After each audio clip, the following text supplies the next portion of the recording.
बिल्कुल वही जवाब दे रही हूँ कि जो परिवारवाद है, चाहे वो किसी भी पार्टी में, वो बहुत ही खतरनाक है। लेकिन ऐसा नहीं है कि बहन जी ने पहली बार आकाश आनंद को लाके फील्ड में उतार दिया। आकाश आनंद को तैयार किया गया। पिछले 10 बात करूँ तो बाबा साहब ने इस बहुजन समाज को एक बहुत बड़ा संदेश दिया कि आप सत्ता के उस मंदिर पर कब्जा कर लो जहां से आपके लिए सारे द्वार खुलेंगे। लेकिन आज बहुजन समाज छोटे छोटे लालचों में आकर बटा पड़ा है। तमाम संगठन बना लिए। मैं संगठनों की आलोचना नहीं करती, संगठन बनाना अच्छी बात, आपको संगठित होना चाहिए, लेकिन वो संगठन किस दिशा में काम कर रहा है हमें ये भी देखना चाहिए। आज हम देख रहे हैं कि तमाम छोटी छोटी पार्टियां भी बहुजन समाज के लोगों ने बना ली, लेकिन हम देखते हैं कि आज बहुजन समाज संगठित नहीं है, वैचारिक रूप से संगठित नहीं। सिर्फ जय भीम के नारे लगा लेता है, गले में नीला पटका डालेगा, मूंछों पे ताव लगा लेगा। क्या इससे मिशन मूवमेंट बढ़ेगा आगे? क्या इससे हम सत्ता में अंदर इतना जहर भर दिया है कि आज अगर कोई व्यक्ति मुसलमान उनके सामने आ जाता है तो वो इतना उतारू हो जाता है कि उसको मार काट तक देते हैं। अभी जिस तरह से नूह में आपने बहुत सारी वीडियो वायरल होती हुई देखी होंगी, जो हिंदू संगठन है वो खुले तौर पर कह रहे हैं कि देश के गद्दारों को गोली मारो, सालों को मुस्लिम कौम मुर्दाबाद मुर्दाबाद, और इनका बहिष्कार करें। कह रहे हैं कि खुले तौर पर जो भी कोई मुस्लिम कोई दुकान करे आप उससे सामान मत खरीदो, रेडी पटरिया इनकी बंद करा दो, किसी भी मुसलमान को किराए पे मकान मत दो। ये क्या है? ये देश में पूरा का पूरा सांप्रदायिकता का माहौल है, और आज भारतीय जनता पार्टी कहीं ना कहीं सांप्रदायिकता के आधार पर अपनी वोट बैंक की रणनीति को तैयार कर रही है।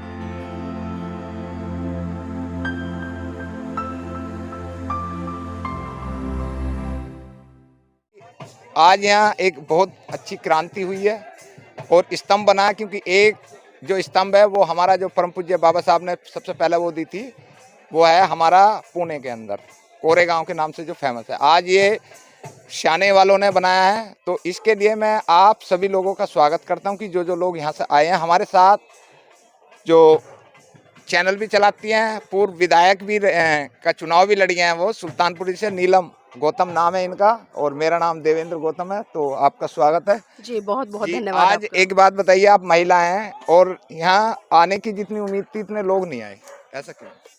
देखिए, यहाँ जो लोग आने की उम्मीद थी, हमें भी मैसेज मिला था कि कम से कम 1 लाख लोग यहाँ पर पहुँच रहे हैं, लेकिन जब हम आए तो हमने देखा कि बहुत ही कम लोग हैं, निराशा हुई। लेकिन जब मैंने लोगों से चर्चा की तो लोगों ने कारण स्पष्ट किया है कि जो पुलिस प्रशासन से परमिशन ली गई थी, प्रशासन की तरफ से यहाँ पर परमिशन नहीं दी गई, और परमिशन नहीं दी गई उसी का कारण है कि लोग यहाँ पर नहीं पहुँचे हैं। आप पढ़ी लिखी हैं, LLM भी हैं और नेता भी हैं और सोशल वर्कर भी हैं, तो मुझे ये बताइए आप लोग कि ये जो हमारे देश के अंदर घटनाएं हो रही हैं, दमादम कभी जो वहाँ पे हुई है, क्या बोलते हैं उसे, मध्य प्रदेश में हुई है और राजस्थान में है, हरियाणा में है, हम देश का 77वां उत्सव मना रहे हैं, क्या ये आज़ादी है? देखिए, अगर मैं आज़ादी की बात करूं, भले सरकारें कितने ही आज़ादी के ढंडोरे पीटते रहे या सरकार कितने भी आज़ादी के अमृत महोत्सव मनाती रहे, लेकिन अगर सही मायने में हम धरातल पर जाकर देखें, आज भी इस देश का बहुत बड़ा तबका कहीं ना कहीं गुलामी झेल रहा है। और वो गुलामी किससे झेल रहा है? 1947 में भारत अंग्रेजों से तो आज़ाद हुआ, वो शारीरिक रूप से आज़ाद हुआ, लेकिन मानसिक रूप से आज भी कहीं ना कहीं इस देश का बहुत बड़ा तबका गुलाम है। और उसका सीधा उदाहरण हमें देखने को मिलता है, कहीं ना कहीं सत्ता पर बैठे हुए लोग आज बहुजन समाज के लोगों को लगातार अत्याचार शोषण करके उनको गुलाम बनाने का काम करें। जिस तरह से अभी आपने बात करी, चाहे मध्य प्रदेश की घटना हो या मणिपुर की घटना हो या इधर नूह की घटना हो, या अभी जिस तरह से जो बरेली में घटना घटी, इन सभी तमाम घटनाओं को लेकर ये पहली बार नहीं हो रहा है कि इस तरह की घटनाएं हो रही है। इस तरह की घटनाएं लगातार देश में घट नहीं रही हैं, बल्कि सत्ताधारी लोगों के द्वारा घटित कराई जा रही है। और उसके पीछे कारण है क्योंकि अभी 2022 के चुनाव आने वाले हैं, और हमने देखा है अक्सर जब जब देश में चुनाव होते, चाहे किसी राज्य में हो या लोकसभा के हो, तब तब देश में पुलवामा जैसी बड़ी घटनाओं को अंजाम दिया जाता है। तो उन्हीं घटनाओं का जीता जागता उदाहरण अभी हमने वर्तमान में मणिपुर में देखा है,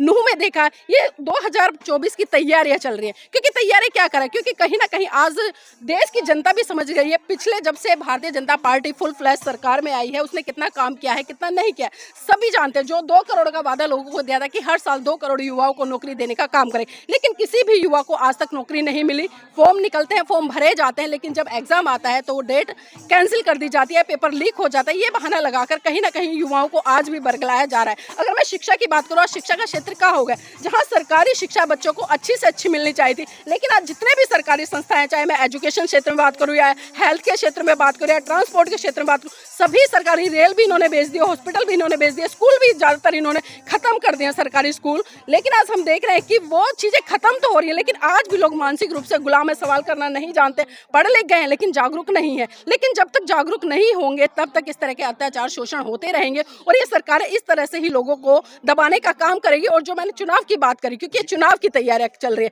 क्योंकि आज मुद्दों पर वोट भारतीय जनता पार्टी को नहीं गिरेगा। अगर वोट भारतीय जनता पार्टी को चाहिए तो उसके लिए एक सांप्रदायिकता का माहौल इस देश में बना रहे हैं, हिंदू मुसलमान करके लोगों को लड़ा रहे हैं, क्योंकि इन्हें पता है कि लोगों के अंदर राष्ट्रभक्ति की भावना भर दो, देशभक्ति की भावना भर दो, वंदे मातरम की जय लगा दो, श्री राम के नारे की जय लगा दो, भारत माता की जय लगा दो। और यही चीजें आज भारतीय जनता पार्टी कहीं ना कहीं इस देश के युवाओं में डालने का काम कर रही है। डालने का नहीं बल्कि उनके अंदर इतना जहर भर दिया है कि आज अगर कोई व्यक्ति मुसलमान उनके सामने आ जाता है तो वो इतने उतारू हो जाता है कि उसको मार काट तक देते हैं। अभी जिस तरह से नूह में आपने बहुत सारी वीडियो वायरल होती हुई देखी होंगी, जो हिंदू संगठन है वो खुले तौर पर कह रहे हैं कि देश के गद्दारों को गोली मारो, सालों को मुस्लिम कौम मुर्दाबाद मुर्दाबाद, और इनका बहिष्कार करें। कह रहे हैं कि खुले तौर पर जो भी कोई मुस्लिम कोई दुकान करे आप उससे सामान मत खरीदो, रेडी पटरियां इनकी बंद करा दो, किसी भी मुसलमान को किराए पे मकान मत दो। ये क्या है? ये देश में पूरा का पूरा सांप्रदायिकता का माहौल है। और आज भारतीय जनता पार्टी कहीं ना कहीं सांप्रदायिकता के आधार पर अपनी वोट बैंक की रणनीति को जब तैयार से कर रही है। 14 से मोदी आए हैं, जब से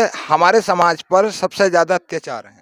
देखिए बिल्कुल अत्याचार हो रहे हैं, अत्याचार पहले भी होते थे, लेकिन भारतीय जनता पार्टी के शासनकाल में कई गुना अत्याचार बढ़े हैं। और उसका जीता जागता उदाहरण आप सबने भी देखा है, चाहे मैं खासकर बहन बेटी की बात करूं, हाथरस करना आप भूले नहीं होंगे। उसके बाद में बरेली की घटना, कठुआ की घटना, कुंडाव की घटना, उसके बाद में दिल्ली में जो कंझावला कांड हुआ, बहुत सारी तमाम ऐसी घटनाएं हैं। इनका समस्या का समाधान क्या? समाधान बताइए। ये घटनाएं तो हम भी देख रहे हैं, जनता भी देख रही है। इनका समाधान है हमारा बहुजन, जो हम बहुजन बहुजन करते हैं, हमारा समाज कब एक साथ होगा? आज जो है आप व्हाट्सएप फेसबुक पे देख रहे होगे, चंद्रशेखर की, आकाश आनंद की आपस में फाइट चल रही है, लोग उसके समर्थन उसके समर्थन। ये क्या है? ये देखिए समाधान, अगर मैं समाधान की बात करूं तो बाबा साहब ने इस बहुजन समाज को एक बहुत बड़ा संदेश दिया कि आप सत्ता के उस मंदिर पर कब्जा कर लो जहां से आपके लिए सारे द्वार खुलेंगे। लेकिन आज बहुजन समाज छोटे छोटे लालचों में आकर बटा पड़ा है, तमाम संगठन बना लिए। मैं संगठनों की आलोचना नहीं करती, संगठन बनाना अच्छी बात, आपको संगठित होना चाहिए, लेकिन वो संगठन किस दिशा में काम कर रहा है हमें ये भी देखना चाहिए। आज हम देख रहे हैं कि तमाम छोटी छोटी पार्टियां भी बहुजन समाज के लोगों ने बना ली,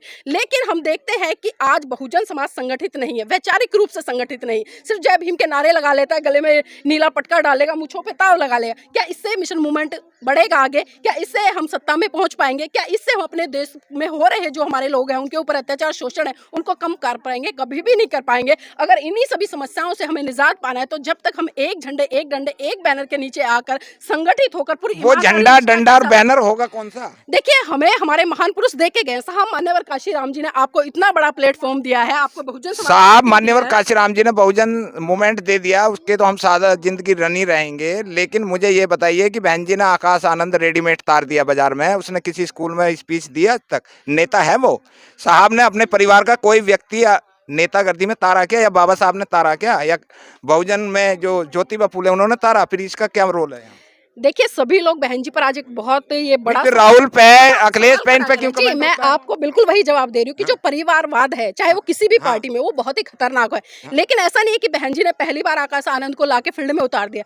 आकाश आनंद को तैयार किया गया है पिछले 10-12 साल तैयार से। कीजिए। और देश के में जो समाज में बहुजन जिन्होंने अपना पूरा बहुजन को जगाने में वो कर दिया, क्या एक भी आदमी नहीं है? देखिए मैं यहाँ पर खुले तौर पर कहना नहीं चाहती, बहुत सारी कमियां हर आप व्यक्ति बहुजन समाज पार्टी की लीडर है, मैं इसीलिए पूछ रहा हूँ देखिए, आपसे। मैं बहुजन समाज में किसी पार्टी की लीडर नहीं हूँ, मैं एक सामाजिक कार्यकर्ता हूँ। आप विधायकी के चुनाव लड़ी हैं? मैं एक वोटर होने के नाते बात कर रही हूँ, मैं एक वोटर होने के बात कर रही हूँ और एक सामाजिक होने की बात कर रही हूँ। मैं जानती हूँ कि समाज में क्या गुजरा। आप जितने भी तमाम नेता है, चाहे चंद्रशेखर की अभी बात की आपने, चाहे अभी जयप्रकाश जी की बात करी, हम अच्छे से जानते हैं। आप उठा के देखिए, धरातल पर ये व्यक्ति कुछ हो रहा है लेकिन पीठ पीछे कुछ हो रहा है। मैं कहना नहीं चाहती, बहुत सारे कहना पड़ेगा नहीं, बहुत समझदार हैं, ये आम जनता को भी समझना चाहिए कि कौन व्यक्ति किस दिशा में काम कर रहा है, किस लिए काम कर रहा है और उनकी मंशा क्या है। जब साहब मान्यवर काशीराम जी ने आपको सीधा सीधा सिद्धांत दिया है तो हम उस सिद्धांत को ना समझकर इधर उधर की बातें करने लग जाते हैं, इधर उधर के संगठन बनाने लग जाते हैं, इधर उधर की पार्टी। संगठन बनाना संवैधानिक आजादी है, कोई भी आदमी संगठन बना सकता है। लेकिन मुझे ये बताइए, ये बामन मेश्राम हो गए, चंद्रशेखर हो गए, माननीय बहन जी होगी, और एक और छोटे छोटे बहुत सारे नेता हैं, ये एक कप चाय एक साथ नहीं पी सकते, समाज को इकट्ठा कैसे मैंने आपको बिल्कुल पहले ही कहा है, जब तक तमाम बहुजन समाज के नेता, चाहे वो संगठन के तहत काम कर रहे हैं या पार्टी के तहत काम कर रहे हैं, जब तक वो अपने निजी को त्याग एक झंडे के बैनर के नीचे ये नहीं इकट्ठे अंग बन निर्णय लीजिए किसको हमें खड़ा कर। आप एक नहीं है ना, मतलब बहन जी के चंद्रशेखर के पढ़े या जयप्रकाश के पढ़े या बाबूराम के पढ़े, आप में एक योग्य व्यक्ति है। मैं ऐसा नहीं पढ़े समझदार तो प्लेटफॉर्म ये तो सही, मैं जाके एक प्लेट कोई तैयार है, कोई भी व्यक्ति अपना नेतृत्व छोड़ना चाहता, हर कोई चाहता कि झंडा ऊंचा, मेरा नाम मेरा संग, और यही बहुजन समाज इतनी बात में कुट पिट है।